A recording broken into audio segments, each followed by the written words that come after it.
Halo, Shalom. Apa kabarnya hari ini? Selamat pagi, siang, sore, malam. Kalau yang dengar pagi, selamat pagi. Siang-siang, sore-sore, malam-malam. Dimanapun saudara berada, kita senang sekali kembali berkumpul, terhubung di channel Dialog Gue ya. Wah, Dialog Gue Teologi. Pembahasan pelajaran sekolah sahabat. Kali ini pelajaran sekolah sahabat sangat menarik. Tentunya akan memberkati kita semua. Dan sudah tepat apabila saudara-saudara terhubung dengan kami di channel ini untuk mempelajari pelajaran sekolah sahabat. Mungkin ada banyak channel-channel yang lain ketika saudara-saudara membuka YouTube yang tentunya lebih menarik. Tapi entah kenapa saudara-saudara terhubung dengan tayangan ini. Itu semua karena dorongan Roh Kudus. Untuk memulaikan pelajaran diskusi sekolah sahabat kita, saya minta dengan kasih Mem Winda Lego untuk membuka sesi ini dalam doa. Mari kita berdoa. Terpujilah Tuhan untuk kesempatan yang indah pada saat ini. Kami datang berkumpul bersama-sama untuk kami rindu mendiskusikan kasih Tuhan. Kami rindu mendiskusikan firman Tuhan. Dan biarlah melalui dialog teologi ini, apa yang kami diskusikan menjadi berkat dalam kehidupan pelayanan di mana saja berada, untuk kepujian dan kemuliaan bagi nama Tuhan saja. Kami bisa merasakan bagaimana kuasa Roh Kudus-Mu agar diam tinggal di dalam hati kami, sehingga perkataan kami bisa menjadi berkat, bisa membangun kehidupan kami untuk menjadi teladan bagi orang lain.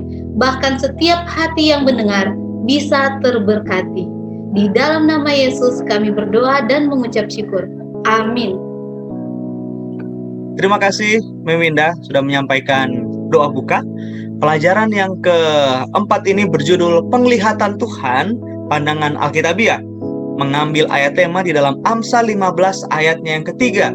Mata Tuhan ada di segala tempat, mengawasi orang jahat dan orang baik. Oke, pada kesempatan hari ini bersama dengan Pendeta Heski Wauran, Pendeta Kris Pasuhuk, Mem Winda Lego, dan Pendeta Roy Kamaringka, kita akan kupas habis pelajaran yang keempat dari pelajaran sekolah sahabat ini. Jadi pastikan saudara juga membuka pelajaran sekolah sahabat sambil didampingi dengan Alkitab. Kita akan utak hati, kita akan ulik semuanya. Pendeta Kris, saya mau awali dari Pendeta Kris dulu. Pendeta Kris, apa sih gambaran yang akan kita dapatkan ketika kita mempelajari pelajaran sekolah sahabat sepanjang minggu ini? Silakan Pendeta Kris. Ya, terima kasih Pendeta Dedi. Halo pemirsa saudara-saudara. Pandangan Alkitabiah atau penglihatan Tuhan, pandangan Alkitabiah. Maka kalau sudah kita melihat judul ini, kalau berkata penglihatan Tuhan, maka adalah bagaimana segala sesuatu berdasarkan perspektif Tuhan, perspektif kehendak Tuhan, perspektif dalam firman yang tertulis dalam Alkitab. Bukan penglihatan manusia. Dengan judulnya penglihatan Tuhan sudah bisa mengerti kita bahwa antara manusia dengan Tuhan memiliki jurang pemisah yang luar biasa dengan keterbatasan. Segala sesuatu kita tidak bisa lihat, tetapi Tuhan adalah Allah yang berkuasa, Maha tahu, Maha hadir, dan Dia memiliki segala sesuatunya.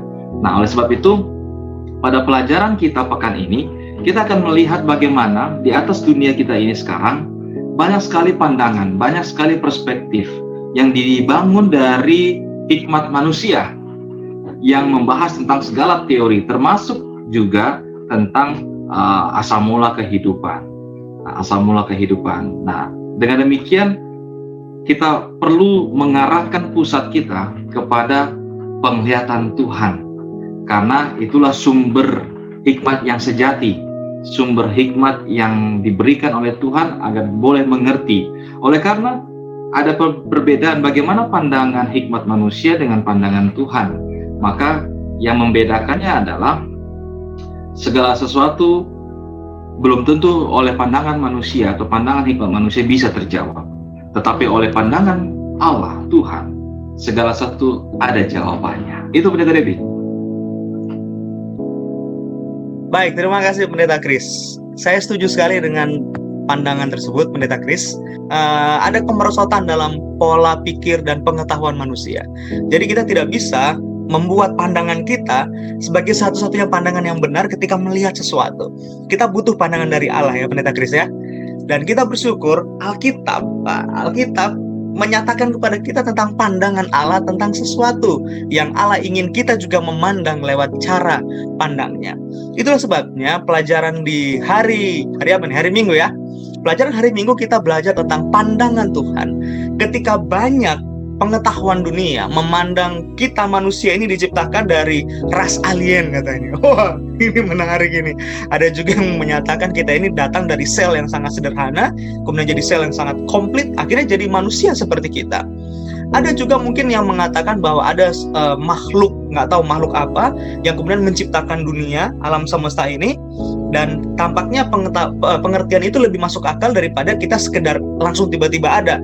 Tapi walaupun semua penjelasan-penjelasan ini menarik ya, menarik kemudian bahkan mungkin masuk akal manusia, tapi kita orang-orang Kristen tidak bisa menerima pandangan-pandangan ini. Satu-satunya pandangan yang bisa kita terima adalah fakta bahwa dunia ini dan segala isinya diciptakan oleh Allah itu sendiri. Makanya ayat di Kejadian 1 ayat 1 jadi fundamental, basic ya. Jadi dasar konsep kita, doktrin kita, bukan hanya tentang penciptaan dunia, tapi tentang Allah itu sendiri.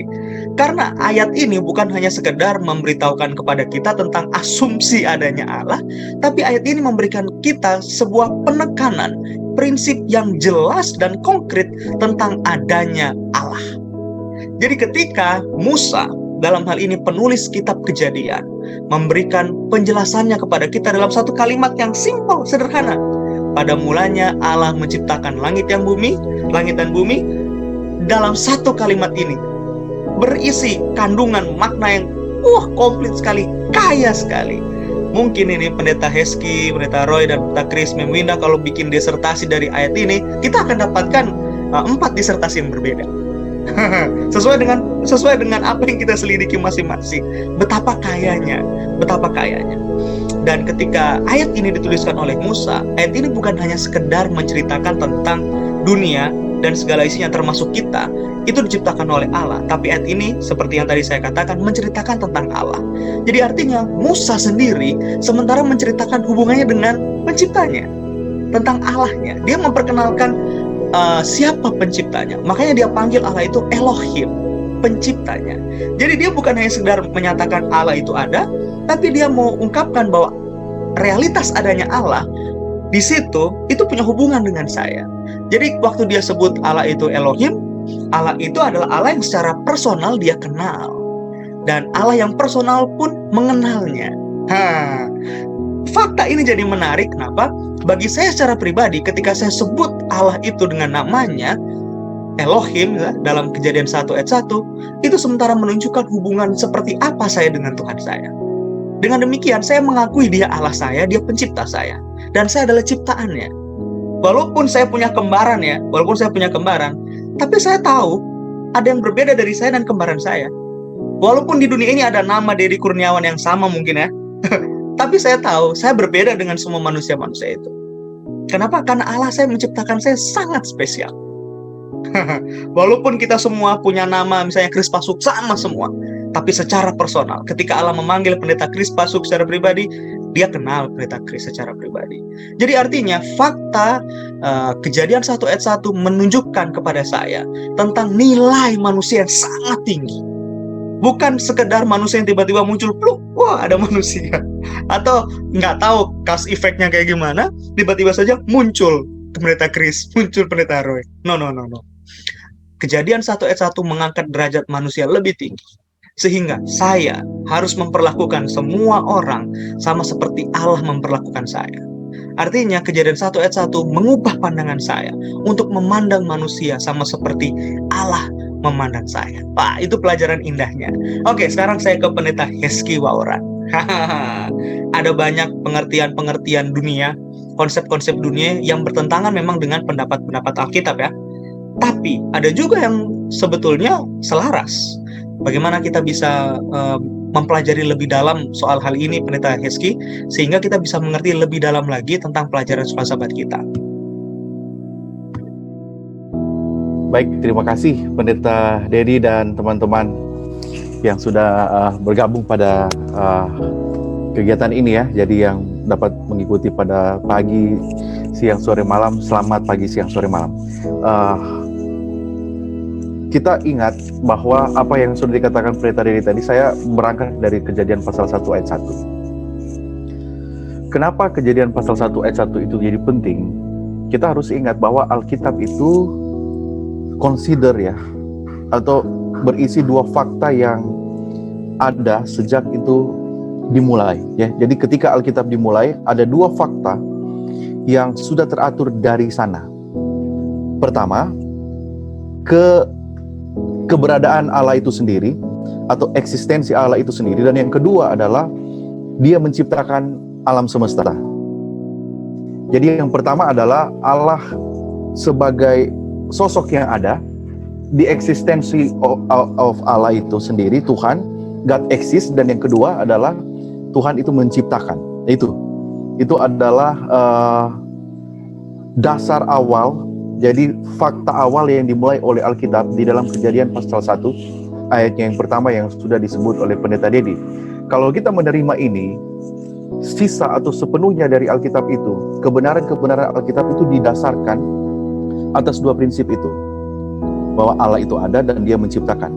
Jadi cerita tentang hukum, cerita tentang penebusan, cerita tentang kebangkitan ketika Dia akan datang kembali, dasarnya dari situ. Itu terima kasih sekali Pendeta Dedi sudah memulai dengan basis yang baik. Oke, sekarang kita lihat kepada pengertian yang lain dari pelajaran ini. Kita lihat di dalam pelajaran sekolah Sabat muncul apa yang disebut dengan seorang yang bernama Leibniz atau Gottfried Leibniz ya, di dalam pelajaran hari Senin. Siapa dia dan apa pandangannya? Kita tahu bersama dia membuat satu buku karyanya Theodicy atau ini Tuhan, Theodicy, Tuhan dan keadilan, dike ya, keadilan Tuhan. Dari tulisan ini muncul apa yang disebut dengan mengapa dalam pelajaran sekolah Sabat, mengapa ada sesuatu gantinya tidak ada apa-apa. Jadi pertanyaan itu muncul, kenapa ada penderitaan, kenapa ada kesusahan, kenapa kita ada, kenapa perlu ada penebusan dan sebagainya. Leibniz menulis itu muncul tahun 1700-an ya, abad ke-18. Nah, kalau tadi Pendeta Dedi sudah katakan ada hal yang baik, ini bagi saya ini adalah penting juga, karena itu adalah pertanyaan kita, pertanyaan umat manusia. Kenapa ada penderitaan? Kenapa ada COVID-19? Kenapa ada orang baik meninggal? Kenapa dan sebagainya? Itu pertanyaan-pertanyaan penting di dalam hidup kita yang harus kita jawab. Nah, pandangan dari Leibniz ini juga memunculkan ada artikel yang lain yang menulis dengan judul Why Does God Allow It? Ya, kenapa Dia mengizinkan earthquakes, bencana alam, ya, gempa bumi, banjir, tsunami yang menghancurkan, tornado yang membinasakan. Kenapa Dia mengizinkan itu? Itu sama halnya dengan itu adalah terusan dari pertanyaan mengapa ada sesuatu gantinya tidak ada. Itu pertanyaan dari Leibniz. Muncul itu, kenapa ada penderitaan dan sebagainya. Yang menjadi poin bagi saya secara pribadi adalah Tuhan allow it, Tuhan mengizinkan itu karena Tuhan sebenarnya adalah Dia completely good. God is completely good. Tuhan itu sempurna, baik. Itu yang dikata teori dari Theodicy itu, Tuhan itu baik, manusia itu jahat. Jadi kenapa Tuhan mengizinkan itu? Kalau kita berdasarkan Kejadian 1 ayat 1 itu Tuhan selamanya baik, manusia itu sudah buruk. Yang kedua, kenapa Tuhan izinkan itu? Manusia, ketika Tuhan izinkan peristiwa-peristiwa itu terjadi, manusia bertanggung jawab untuk menggunakan cara yang Tuhan siapkan sejak penciptaan. Kita tahu bersama sejak penciptaan Tuhan memberikan kepada manusia kesempatan, cara untuk mengisi apa yang Tuhan sudah berikan. Jadi ketika ada kesusahan seperti ini, ketika ada masalah-masalah seperti ini, itu adalah cara kita, cara Tuhan mengizinkan kita untuk mengembangkan. Jadi kita tidak boleh hilang dari jalur itu. Kemudian ada pandangan juga bahwa manusia mempengaruhi bencana-bencana ini. Ya, ada peran, dan kita tahu bersama itu prinsip dalam Kejadian. Oleh karena ada dosa, ya, oleh karena ada dosa itu terjadi, dan pada akhirnya ada solusi, yaitu solusinya apa? The solution, di dalam kutipan, di dalam artikel itu, the solution is to turn to God and to behave in a responsible way. Solusinya adalah apa? Kembali kepada Tuhan katanya ya. Saya mau baca rincian dari beberapa poin dari teodisi karya Leibniz itu, dan ada artikel Why Does God Allow It. Dia katakan seperti ini: natural disaster like earthquakes, floods, windstorm, tsunami show us our powerlessness. Jadi mau menunjukkan bahwa kita manusia itu nggak ada apa-apa, ya. Kita nggak ada apa-apa. Kita harus menerima bahwa kita ini terbatas. Kita mempunyai limit. Kita tidak bisa melakukan apa-apa kecuali satu, respect Tuhan, hormat Tuhan sebagai pencipta akan semuanya itu. Dalam pelajaran sekolah sahabat kita ini, kalau kita sudah basisnya Kejadian pasal 1 ayat 1, kita akan bisa menerima bahwa segala sesuatu terjadi ini itu Tuhan izinkan dan kita respect. Jadi saya tidak akan pergi kepada teori-teori yang lain, artinya theological statement dan pandangan-pandangan yang lain. Jadi saya hanya mau mengajak kita kepada aplikasinya, bahwa peristiwa-peristiwa ini membuat kita turn to God and to behave in a responsible way. Itu yang perlu kita praktekkan. Pertanyaan dari Leibniz ini bagus. Yang kedua, yang terakhir saya mau katakan dalam pelajaran ini, saya baca di dalam pelajaran sekolah sahabat, kalau kita bisa lihat, evolusi telah menghancurkan iman pada Alkitab untuk sesuatu yang tidak dinyatakan miliaran tahun. Ya. Dia katakan manusia, dunia ini atau partikel-partikel yang ada di dalamnya berubah dalam miliaran tahun. Ada statement ya, bagi saya ini bold statement yang keras, pernyataan yang keras di dalam pelajaran sekolah sahabat. Sulit untuk membayangkan suatu ajaran yang lebih bertentangan dengan Alkitab dan iman Kristen secara umum daripada evolusi. Jadi nggak akan bisa masuk gitu, evolusi dan Alkitab. Oke, itulah sebabnya ide bahwa evolusi entah bagaimana dapat dibuat selaras dengan doktrin Alkitab tentang penciptaan, spesifik tentang penciptaan, adalah bahkan lebih buruk daripada evolusi ateisme. Jadi berusaha untuk menjelaskan atau menyederhanakan teori penciptaan dengan teori evolusi itu lebih buruk dari teori evolusi itu sendiri.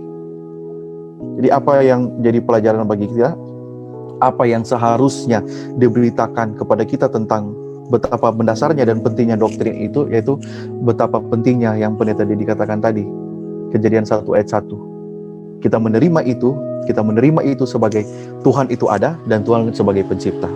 Pertanyaan Leibniz itu adalah positif bagi kita. Kenapa itu ada? Jawabannya sudah jelas. Mungkin itu dari saya, pendeta Dedi. Terima kasih pendeta Eski, jawaban yang super sekali. Terima kasih sekali. Kalau begitu, saya sekarang tidak akan memandang pelangi itu hanya sekedar fenomena alam, tapi ada sesuatu di balik kenapa pelangi itu muncul. Begitu kan Pendeta Royke ya? Sekarang tolong ajarkan saya Pendeta Royke, agar saya dapat melihat segala hal di dalam dunia ini dengan kerangka yang benar, fokus yang benar, yaitu kacamata Alkitabiah. Sehingga saya tidak meninggikan diri saya dan pandangan saya, tapi saya tetap menggunakan Alkitab sebagai ukuran cara memandang saya. Pendeta Roy, tolong bantu. Baik, terima kasih. Terima kasih Pendeta Dedi. Oke, pandangan Alkitabiah. Ya, pandangan Alkitabiah. Pandangan Tuhan itu berbeda dengan pandangan manusia, karena manusia itu sangat terbatas ya. Pandangan Tuhan itu tidak terbatas. Nah, bagaimana kita mengenal Tuhan? Mengetahui Tuhan itu seperti apa? Kita tahu ada yang disebut dengan general revelation, ya, bahwa kita mengetahui Allah, mengenal Allah melalui alam ciptaan Tuhan, cakrawala, kemudian keteraturan yang ada di alam, dan banyak hal. Kita lihat ada intelligent designer di sana. Walaupun kita tidak melihat intelligent designer itu, tapi dia kita tahu bekerja. Nah, kemudian ada yang disebutkan dengan special revelation. Nah, itulah Alkitab, di mana Tuhan berikan Alkitab itu, ya, ditulis oleh 40-an penulis yang berbeda zaman, tetapi alurnya itu sama. Ini luar biasa, ya. Tujuan fokusnya sama. Pandangan Alkitabiah inilah yang kita percaya, orang Kristen pegang, ya, walaupun banyak serangan. Nah, tadi pendeta Dedi dikatakan tentang air bah, pelangi, ya, tentang pelangi. Kalau orang ateis, mereka katakan ya bahwa itu hanyalah fenomena alam biasa. Tetapi bagi orang Kristen yang percaya, itu suatu peristiwa yang luar biasa, ya, dari pekerjaan dan apa yang Tuhan lakukan di muka bumi ini, yang Tuhan pernah lakukan, dan ada janji di sana. Jadi pelangi itu bukan hanya sekedar fenomena alam, air dan cahaya yang berinteraksi. Bukan itu bagi pemikiran orang Kristen, pandangan Alkitabiah yang kita percaya dan kita imani. Ini berbicara tentang janji Tuhan, bahwa Tuhan tidak akan mendatangkan air bah yang pernah membinasakan bumi. Bayangkan kalau tidak ada janji ini, maka kita akan ketakutan dengan jangan-jangan air bah yang terjadi pada waktu itu akan terjadi sekarang. Tetapi ketika kita melihat pelangi, kita melihat dari akibat dosa yang manusia telah lakukan, sehingga mereka binasa. Di situ ada kasih karunia Tuhan melalui pelangi itu, bahwa kita tetap dikasihi Tuhan. Tuhan tetap akan melindungi kita, tidak akan membinasakan kita semua. Makanya ada pelangi di sana. Ketika air bah berakhir, ada pelangi di sana. Nah, jadi saudaraku yang dikasihi Tuhan, pandangan Alkitabiah sangat jauh berbeda dengan pandangan dunia atau orang-orang yang tidak percaya kepada Tuhan. Dan ini disebutkan kalau kita melihat komentar dari hamba Tuhan Ellen G. White. Dia katakan Allah bermaksud bahwa apabila anak-anak dan generasi mendatang menanyakan tentang pelangi yang indah yang terbentang di langit itu, maka orang tua harus mengulangi kembali cerita tentang air bah yang menceritakan kepada mereka bahwa Yang Maha Tinggi telah menjadikan pelangi itu dan menempatkannya di awan-awan sebagai satu jaminan bahwa air tidak lagi akan menutupi bumi ini. Jadi banyak pelajaran dari pelangi itu, banyak pelajaran bagaimana kejahatan yang dibuat oleh manusia, sebuah air bah, itu akan menjadi pelajaran hidup bagi manusia dan anak cucu kita. Hanya dari pelangi itu, ya. Dan itu dikatakan harus diajarkan turun-temurun. Ketika anak bertanya, apa itu Ma? Apa itu Pa? Ya, pelangi yang begitu indah, itu melambangkan satu anugerah Tuhan, ya, janji Tuhan.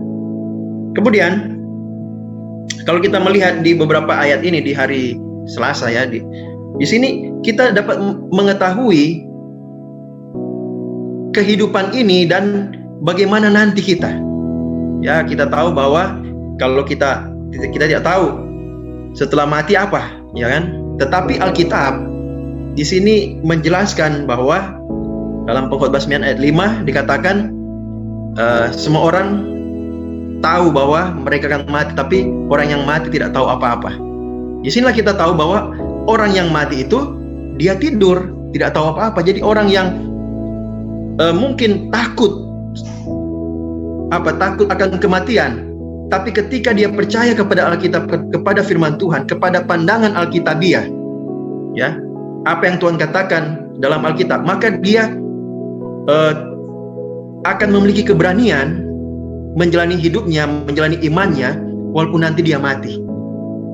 Kenapa? Dia baca Alkitab bahwa akan ada kebangkitan. Dan di dalam Wahyu 20 ayat 5 dan 6 dikatakan bahwa berbahagialah mereka yang bangkit pada kebangkitan yang pertama. Nah, jangan sampai bangkit pada kebangkitan yang kedua. Nah, ini lebih dalam lagi. Nanti kebangkitan yang pertama itu, ya, kebangkitan untuk orang yang selamat, orang benar. Kalau kebangkitan yang kedua yang kita tahu dalam kitab Wahyu katakan itu kebangkitan orang-orang jahat, ya, yang akan dibinasakan nanti. Nah, kita akan tahu bahwa oh begini, ketika orang itu hidup bagaimana, ketika orang itu mati bagaimana, dan akan ada kebangkitan dan akan ada kehidupan yang kekal. Karena semua orang merindukan suatu kehidupan yang kekal. Dari mana kita tahu? Dari Alkitab. Nah, jadi pandangan Alkitab ini sangat luar biasa. Perlu kita pelajari, dan di sini ada hubungan dikatakan, karena itu semua pendidikan Kristen harus berakar dan berdasarkan pada firman Tuhan, dan setiap ajaran yang bertentangan dengan hal itu harus ditolak. Nah, jadi ini hubungannya dengan pendidikan apa? Yaitu bahwa semua pendidikan Kristen itu harus berakar pada firman Tuhan. Jadi saudara, walaupun kita mungkin sebagai orang Kristen, oh saya orang Kristen, saya orang Advent, tapi kalau kita mulai malas belajar firman Tuhan, maka hati-hati.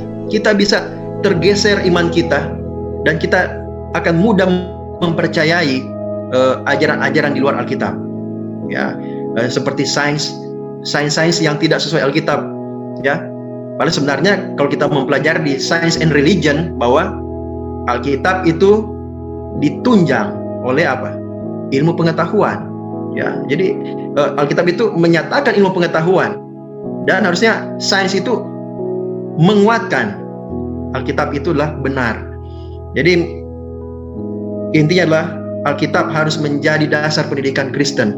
Kita harus belajar itu baik-baik, kita imani baik-baik, kita yakini baik-baik, dan kita ajarkan kepada orang lain, pada keluarga kita dan siapa saja. Itu yang bisa saya sampaikan. Terima kasih Pendeta Roy, super sekali pembahasannya. Kita tidak bisa memungkiri ada perbedaan apa yang Alkitab tuliskan, doktrin-doktrin Alkitab, dengan apa yang dunia percaya, ya. Kita tidak bisa pungkiri itu. Tapi tadi Pendeta Roy memberikan solusinya. Kita harus tetap percaya kepada Alkitab.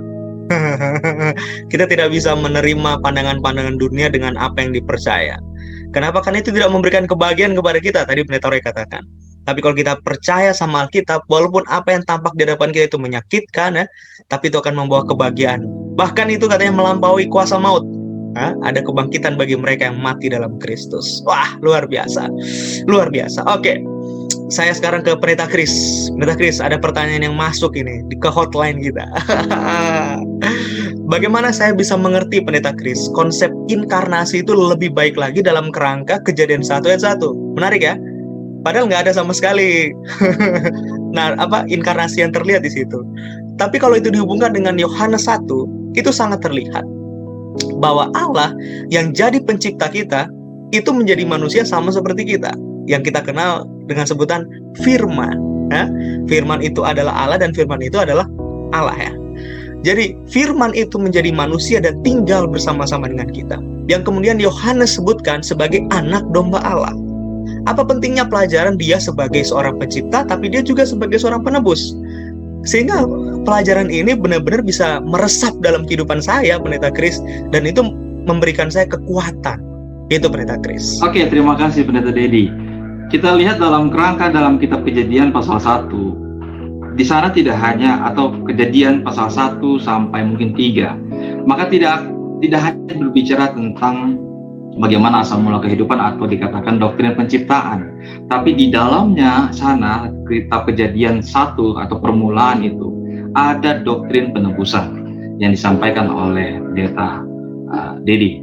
Nah, oleh sebab itu sekarang kita yang hadir di dunia ini adalah sebuah karya dari karya Maha Agung, yaitu Allah yang pencipta kita. Itu kita sebagai umat Kristen yang percaya tentang dasar ini. Tetapi ketika kita menjalani kehidupan ini, sebagaimana dalam tema payung besar triwulan kita adalah pendidikan, banyak manusia-manusia yang dengan hikmatnya manusia, dengan teorinya manusia, mau menyangkal segala sesuatu yang sudah diciptakan oleh Tuhan, mau menyangkal segala sesuatu yang sudah dibuat oleh Tuhan. Inilah menjadi problem. Kalau kita kembali dalam Kejadian pasal 1, mengapa ini bisa terjadi? Banyak ajaran, teori, pengajaran manusia yang mau menolak atau menghilangkan tentang karya ciptaan Tuhan oleh karena dosa. Nah, tetapi apakah mereka mengerti tentang dosa? Apakah mereka mau menerima tentang dosa ini? Karena kalau orang yang menggunakan hikmat manusia, maka mereka akan menganggap bahwa hidupnya adalah kebenaran baginya. Nah, sekarang kita kembali dalam pelajaran kita. Ini menarik. Di dalam konsep pandangan Alkitab, atau penglihatan Tuhan, pandangan Alkitabiah dalam kerangka pengajaran pendidikan, mengapa diselipkan dalam pelajaran kita tentang menyembah penebus? Ini sangat penting, harus dimengerti oleh seluruh umat manusia, tidak hanya umat Kristen. Saya mau kasih tahu. Sini kalau boleh saya jelaskan. Jikalau kita lihat dalam dunia kita manusia, jikalau kita ini semua ada yang sudah berkeluarga dan memiliki anak, maka kerinduan kita memberikan pendidikan bagi anak-anak kita. Kita menyekolahkan mereka ke sekolah yang terbaik. Tujuannya apa? Supaya anak-anak atau anak yang Tuhan telah percayakan kepada kita untuk memperoleh apa? Jalan yang indah, jalan yang terbaik mereka boleh jalani dalam hidup mereka ketika mereka menerima pendidikan yang benar. Lalu kedua, mereka pun kita sekolahkan, kita kasih mereka untuk supaya mendapatkan pendidikan agar mereka apa? Memperoleh sebuah kebenaran. Artinya mereka memiliki hidup yang benar, tidak salah, hidup yang tepat. Lalu berikut, kita juga mendidik atau mensekolahkan anak kita supaya mereka menjadi apa? Menjadi orang, mereka hidup betul-betul yang menikmati kehidupan itu di masa depan. Itu semua dimiliki oleh semua manusia, pandangan itu. Tetapi ketika kita belajar sekolah sahabat, mengertikah kita hidup di dalam kejatuhan, dalam berdosa. Kita hidup dalam kejatuhan, keberdosaan. Nah, oleh sebab itu, kalau kita katakan kita mau supaya anak-anak kita atau orang-orang muda atau orang dewasa memiliki jalan yang benar, ingat ketika kita sudah dalam dunia yang berdosa ini, di dalam Amsal 14 ayat 12 berkata apa? Ada jalan yang disangka orang lurus, tetapi ternyata ujungnya menuju maut. Sehingga tidak ada jaminan di dunia ini hikmat manusia memberikan jalan yang tepat, karena bisa saja itu menjadi sebuah sangkaan saja, disangka lurus ternyata menuju maut. Lalu kita katakan hidup kita maunya benar. Kalau di dalam hikmat manusia mengatakan bahwa kebenaran itu adalah pikiran kita. Saya merasa benar, maka saya adalah benar. Tapi kalau kita lihat dalam Alkitab 1 Yohanes 1 ayat 8, jikalau kita mengaku tidak berdosa, dikatakan apa? Tidak ada kebenaran sedikit pun di dalam kita. Lalu dikatakan lagi, kita memberikan anak-anak kita pendidikan yang terbaik adalah tujuannya mereka supaya hidup. Sekarang hidup apa yang mereka mau raih di dalam dunia yang berdosa ini? Hidup sementara apa hidup kekal? Yohanes 3 ayat 16 berkata bahwa kehidupan yang diberikan dianugerahi di dalam Yesus Kristus bukan kehidupan yang hanya di dunia ini, tetapi kehidupan kekal. Kuncinya adalah mengapa pelajaran menyembah penebus ini penting di dalam konsep penglihatan Tuhan pandangan Alkitabiah adalah jawabannya Yohanes 14 ayat 6. Berkata demikian, Akulah jalan dan kebenaran dan hidup. Tidak ada seorang pun yang datang kepada Bapa kalau tidak melalui aku. Akulah jalan dan kebenaran dan hidup. Oleh sebab itu, biarlah segala sesuatu yang kita pelajari hari ini atau yang kita akan ajarkan, baik di sini ada guru, baik pendeta, baik pemirsa yang mendengarkan, sebagai pendidik atau yang terlibat dalam dunia mendidik dan pendidikan, maka ingatlah Sang Penebus yang akan memberikan jalan yang benar-benar jalan yang lurus, jalan sejati, yang memberikan kebenaran yang benar-benar, kebenaran Kristus, dan akan memberikan hidup, betul-betul kehidupan yang kekal. Oleh sebab itu, inilah kerangka penting mengapa di balik segala pengajaran kita perlu menyembah Tuhan, mengakui keberadaan Tuhan, mengakui eksistensi Tuhan, sehingga ketika ada penciptaan, ada kejatuhan, tapi kita percaya tentang penebusan, maka kita akan memperoleh hidup yang luar biasa. Terima kasih. Menarik ini, Pendeta Kris. Kronologi yang bagus ya. Bisa dijelaskan sama kita. Ini Pendeta Kris ini seperti seorang guru. Memang guru ya? Mantap. Saya yakin ini murid-muridnya yang mendengarkan ini semua bisa mengerti konsep ini dengan jelas. Sangat jelas sekali. Sekarang saya mau ke Mem Winda. Mem Winda, apalah artinya penebusan tanpa hukum Allah? Injil yang adalah keselamatan itu tidak bisa dilepaskan atau tidak bisa terpisah dari hukum Allah. Tapi walaupun demikian, hukum tidak pernah bisa menyelamatkan kita. hukum hanya bisa menunjukkan kita siapa atau menuntun kita kepada jalan keselamatan itu. Siapa sih penyelamat saya? Nah, bagaimana saya bisa mengerti lebih baik lagi dan mengaplikasikan pelajaran ini dalam kehidupan saya, Meminda, agar saya tidak salah memandang konsep hukum itu dengan benar. Tolong, Meminda. Terima kasih Pastor Dedi, sudah sangat jelas tadi di pendahuluan gimana hukum itu hanya menunjukkan tetapi tidak bisa merubah. Seperti cermin ya, ketika berkaca, Pastor Dedi berkaca sebelum Zoom ini bisa melihat apakah sudah ganteng ya. Kalau ada yang kurang berkenan mungkin dibenarin. Itu gambaran yang kecil dari hukum, menunjukkan ini loh yang harus kita lakukan, ini loh yang salah. Di hari Kamis ini sempat disinggung, kalau di Prancis sempat diperdebatkan tentang hukuman mati, dan di Indonesia juga diperdebatkan tentang hukuman mati. Apa itu layak? Sehingga ada yang merasa bahwa itu tidak memiliki legitimasi atau kualitas hukum. Tetapi puji Tuhan, kita sebagai umat Kristen kita tahu awalnya ya, dari bagaimana Allah memberikan kepada Musa ketika berada di Gunung Sinai 10 hukum Allah. Dengan berjalannya waktu, di Alkitab sempat dicatat di kitab Hakim-Hakim, ketika manusia, ketika bangsa Israel, mereka berbuat sesuai dengan pandangan sendiri, tidak mau pakai hukum. Yang terjadi adalah mereka membuat patung sembahan sendiri. Itu ada di Hakim-Hakim. Ya, karena kita tahu sifat dasar dari manusia, kadang keegoisan, ingin melakukan sekehendak hati. Itulah manusia tanpa hukum. Bahkan sempat dituliskan juga di dalam Alkitab, di sini dikatakan seorang yang bijaksana, Raja Salomo, dia mengatakan seperti ini dalam Amsal 12 ayat 15. Jalan orang bodoh lurus dalam pandangannya sendiri, karena dia menggunakan pandangannya sendiri, padahal itu menuju kebinasaan.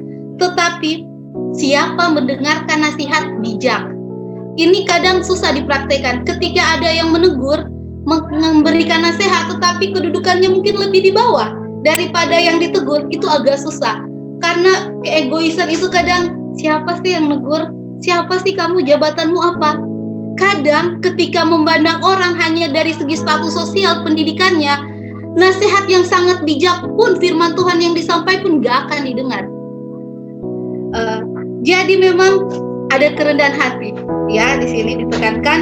Dan sangat menarik di hukum Allah ini kita melihat bahwa kitab Roma sendiri sudah menulis, oleh Roma 3 ayat 23, oleh hukum Taurat orang mengenal dosa, dan puji Tuhan kita ditebus oleh Allah dari dosa-dosa kita, ya. Itu diperingkas di ayat sini dikatakan. Dan menjadi suatu berbahaya juga ketika merasa bahwa ketika menuruti hukum Allah pasti diselamatkan. Ketika menuruti hukum Allah kita melakukan yang terbaik, maka kita bisa dibenarkan oleh perbuatan. Itu sangat tidak benar. Karena kita semua diselamatkan bukan oleh perbuatan. Tetapi sangat berterima kasih untuk hari Kamis ini sudah ditekankan bahwa perilaku moral, apa yang kita lakukan adalah bukti kasih Allah. Kasih Allah kepada kita, kita melakukan bukan karena paksaan. Saya jadi ingat salah satu dosen di Unpad suka menekankan bahwa bahayanya orang Farisi, mereka terlalu menekankan bagaimana perbuatan, memperlihatkan ke orang lain bagaimana penurutan, tetapi prakteknya sia-sia. Nah, memang susah karena praktek nggak bisa dilihat. Apa yang saya katakan mungkin berbeda dengan apa yang saya ucapkan di kehidupan sehari-hari. Tetapi di sini memandang kepada hukum Allah, 10 hukum, karena penebusan sebagai pusat dari pandangan kekristenan. Kembali lagi ke penebusan, hanya memandang kepada penebusan, hanya memandang kepada hukum yang Allah berikan karena kasih. Dan kita mengamalkan juga oleh karena mengasihi sesama, terlebih mengasihi Tuhan. Itu ada di dalam kitab Markus 12 ayat 29 sampai 31. Tidak lama-lama, yang penting di sini ada 3, sesuai dengan Wahyu 14 ayat 2, yaitu ketekunan orang-orang kudus, dan yang kedua meneliti perintah Allah dan iman kepada Yesus yang tidak bisa kita lihat secara langsung, tetapi kita imani. apapun yang kita lakukan setiap hari, hukum Allah ini bisa diterapkan di negara mana saja. Hukum pertama sampai hukum ke-10, di mana kasih kepada Allah yang dinyatakan di hukum pertama sampai ke-4, dan hukum ke-5 sampai ke-10 adalah bagaimana kasih kita kepada manusia sebagai respon karena Allah sangat mengasihi kita. Dan kalimat yang terakhir di sini dikatakan bahwa pendidikan Advent harus menekankan bagaimana keabadian hukum, di mana hukum ini seperti awalnya menuntun kita, mengarahkan kita, tetapi tidak merubah kita. Kasih Kristus yang mengubah kehidupan kita untuk sesuai dengan kehendak-Nya. Amin. Wah, terima kasih Meminda, ulasannya luar biasa sekali. Mungkin itulah salah satu alasan kenapa firman Tuhan katakan, Ibrani 8 ayat 10, aku meletakkan hukumku di hati umat-umatku ya. Itu dia. Terima kasih Meminda, terima kasih sekali. Well, kita sudah tiba di penghujung acara kita, tidak terasa sekali. Bagi saudara-saudara yang punya pertanyaan-pertanyaan, pendalaman Alkitab khusus, saudara-saudara bisa menghubungi kami, bisa taruh komen. Bahkan kalau mungkin ingin didoakan, bisa juga request doa. Kami akan dengan senang hati mendoakan setiap pergumulan saudara-saudara. Sebelum nanti Pendeta Roy ke Maringka, sesepuh kita akan menutup dengan doa. Seperti biasa, closing statement. Ini yang ditunggu-tunggu nih. Kalimat singkat, powerful ya. Jadi berkat buat kita semua. Saya dahului ke Pendeta Hezki. Pendeta Hezki, closing statement dulu Pendeta Hezki. Oke. Tujuan pendidikan yang sebenarnya adalah untuk mengembalikan peta Allah, memulihkan kembali peta Allah di dalam jiwa kita. Tujuan pendidikan Kristen. Dan sebagai orang Kristen, di dalam tujuan itu kita harus berdasarkan cerita-cerita atau kebenaran kitab suci. Kalau kita tidak berdasarkan kebenaran kitab suci, tujuan itu tidak akan pernah bisa tercapai di dalam pendidikan. Terima kasih. Terima kasih Pendeta Hezki. Pendeta Roy Maringka, bagaimana Pendeta Roy? Closing statement dulu.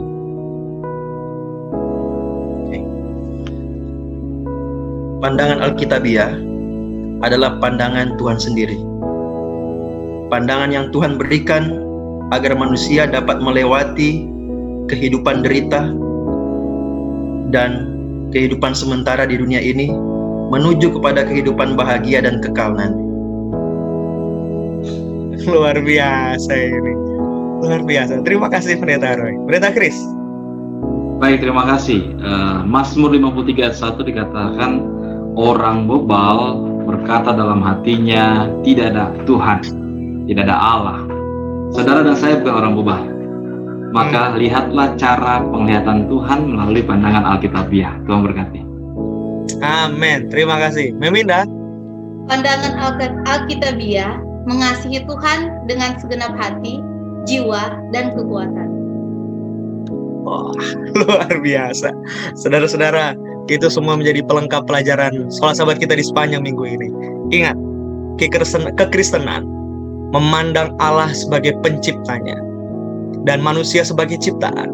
Itu berarti ada hubungan antara pencipta dan ciptaan.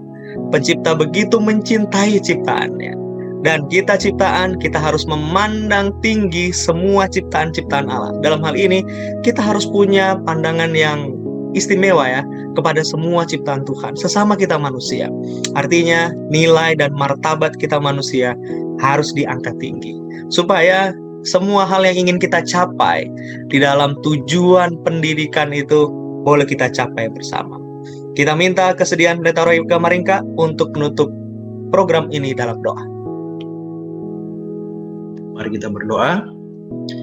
Bapa di surga, kami bersyukur kepadamu oleh karena Tuhan telah memberikan kami kesempatan pada saat ini untuk mempelajari dan mendiskusikan pelajaran firman Tuhan melalui pelajaran sekolah sahabat. Terima kasih untuk firman-Mu, pikiran-Mu, pandangan-Mu yang Engkau taruh dalam buku yang kami baca melalui kata-kata, yaitu Alkitab, yang menuntun kami untuk masuk pada kerajaan sorga, kepada hidup yang kekal. Bapa di surga, Kami mohon Roh Kudus-Mu agar supaya selalu menuntun hati pikiran kami, kehidupan kami, untuk tetap setia. Apapun yang terjadi, kami tetap percaya akan firman Tuhan.